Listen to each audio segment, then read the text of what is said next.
We've got the new G.I. Joe INFOWARS t-shirts. We've got the incredible Pro Pure gravity-fed filters available at INFOWARS.com in the store. We've got a new DVD, Scientists Under Attack, the Don't Tread on Me flag. We've got all sorts of different bumper stickers to help spread the rebellion virally. It's all there, wristbands, citizen rule books in every order. Order online at INFOWARS.com today. The water filters, the canteens, it's all there. INFOWARS.com.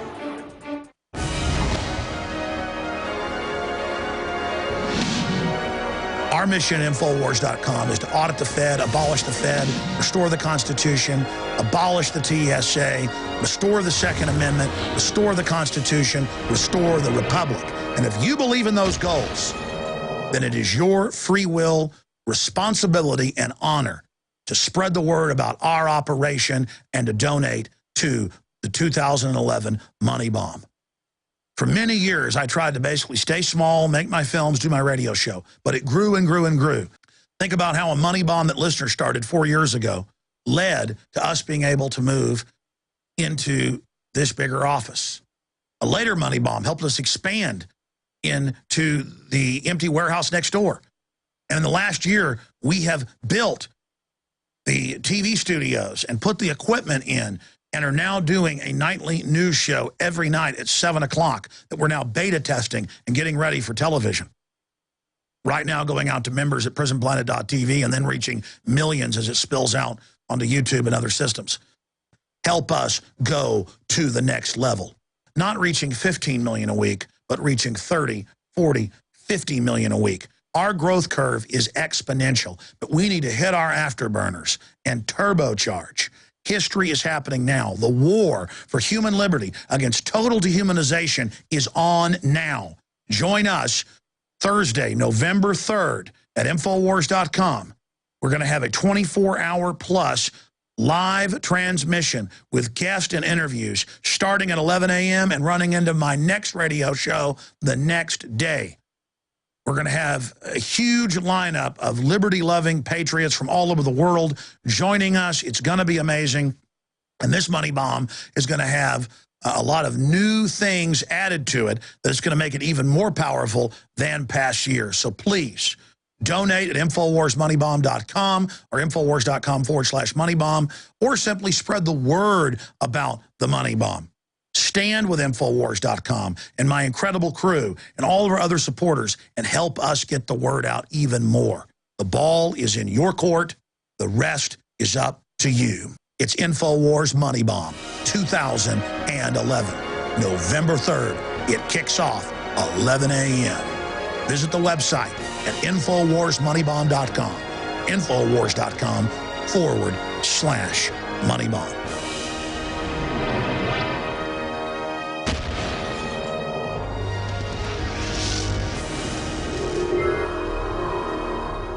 Welcome back. It is InfoWars Nightly News, the second half of this November 2nd, 2011 transmission. And we've had a lot of listeners contact us and say, hey, you interviewed Kevin Annett 3-4 years ago in 2007. Have him back on. There's been even bigger developments since then.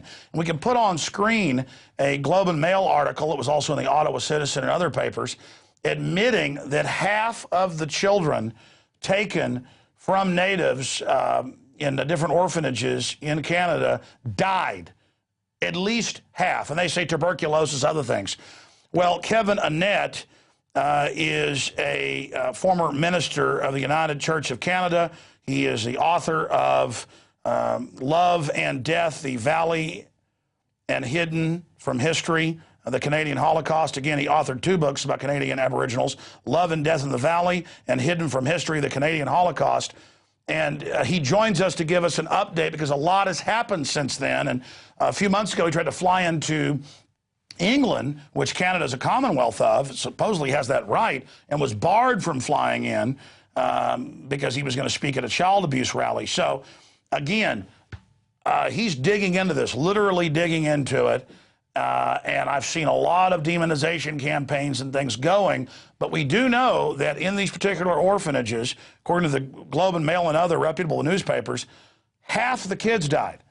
Now, wow, I mean, if there's orphanages and half the kids are dying, and we're talking about in the 60s and 70s, something is going on here.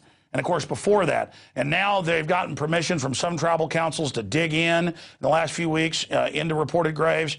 So this is starting to really come to a head. And we saw Michael Savage, love him or hate him, banned from flying into England ever because he criticized Muslims. I mean, where is free speech going in the Western world? Why can't Kevin Annett, who works and lives with the natives, the Aborigines, what people would call, I guess, Westerners, Indians, I mean, why can't he go to England?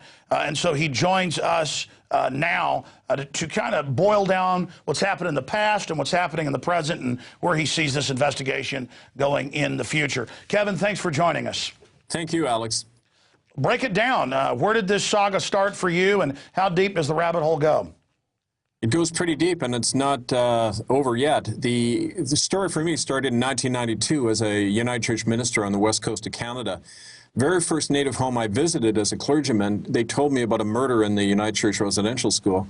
In the years since then, I've begun to uncover this wider story to the point that now not only has the Canadian government, since our last interview, been forced to issue a formal apology, but party leaders in Parliament actually stood up and referred to mass graves of children, and half the children never coming back. So this has been officially acknowledged, but at the same time, the Canadian government and the churches have done their best to conceal the whole thing through a very controlled so-called Truth and Reconciliation Commission, where people are not allowed to name names or talk about wrongdoing, and the churches have actually been legally absolved from any of the wrongdoing.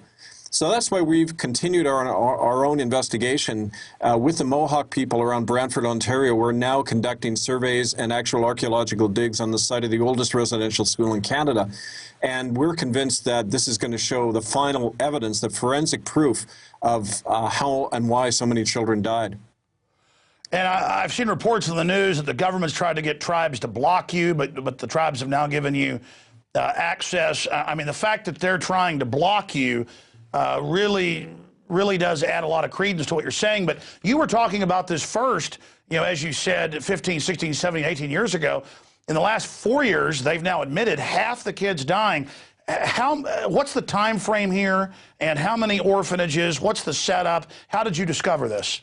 Well, the schools, like in America, the schools, and I don't want to call them schools, they were really internment camps. There was very little education offered to the children. They were camps where Native children under law since 1920 were forced into these schools. Over 100,000 or close to 200,000 children went through.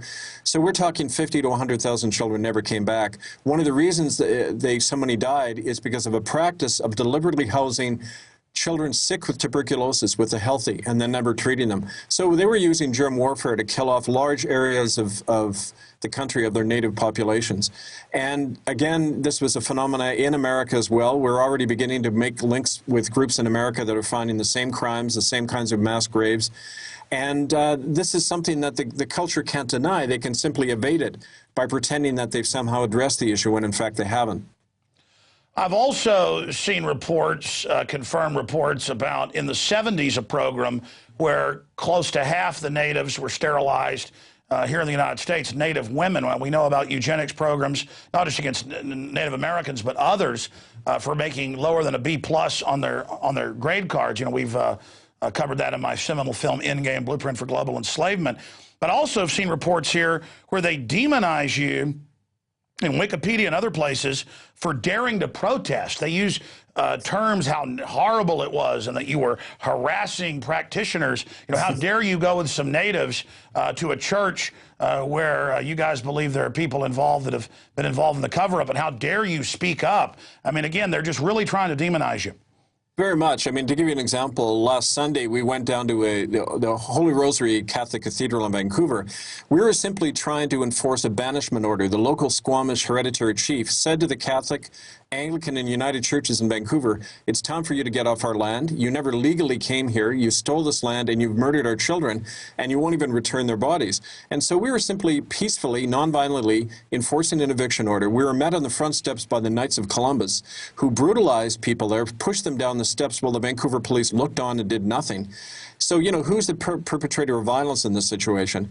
We're simply saying it's wrong to have committed mass murder against children and then never returned their bodies, never admitted any of this, and gotten off the hook legally, which is what's happened in Canada.